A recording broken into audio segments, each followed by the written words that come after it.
Матичните лекари, гинеколозите и стоматолозите од месецов добиваат повисок капитацијски бод. За општа медицина и гинекологија ќе се зголеми од 75 на 100 денари, додека за стоматологија од 61 на 75 денари.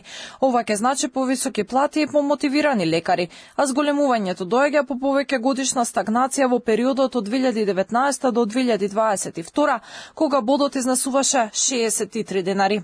Од 2015 година до сега капитацијата за општа медицина порасна од 50 на 100 денари.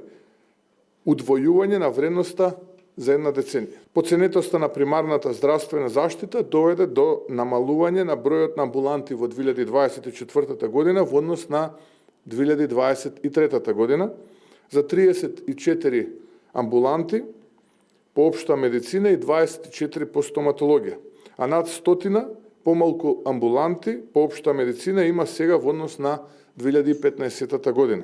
Државата за покачувањето ќе издвои околу 550 милиони денари или над 9 милиони евра. Капитацијата во примарното здравство за прв пат се покачува за 25%. Ваквиот чекор треба да придонеса општите лекари да прават и други прегледи, како скрининг програми и превенција, кои може да ги извршат без да се праќа пациентот кај специјалист, например како ехо преглед. Целта ни е повторно да ги мотивираме со покачувањето на капитацијата, да работат повеќе на скрининг програмите, на превентивата, на мотивирање за вакцинации, меѓутоа да им дадеме можност и евентуално одредени методи кои што се работи сега во секундарна, а истовремено можат да работат и во примарна здравствена заштита. Примарното здравство се соочува и со опасност да има недостиг на лекари поради високата просечна возраст на матичните лекари.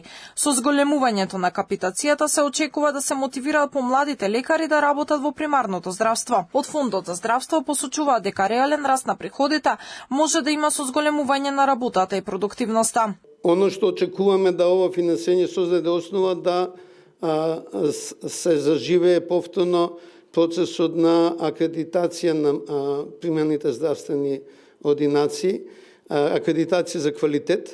Исто така предвидуваме да направиме и контрола на бројот на осигуреници и прочистување на листите на осигуреници кои се основа за пресметка на капитацијата. Инаку за само 6 месеци платите во здравството достигнаа зголемување од 4815 денари, додека за медицинските сестри со мартовското покачување од 2500 денари вкупно од ноември добија 6200 денари. Со овој пораст на нивните примања, просечната плата на медицинските сестри со средно образование е околу 500 евра. Од владата информираат дека со здравствените синдикати постигнате договор за покачувањето на платите во здравството во следните 4 години да достигне дури 50%.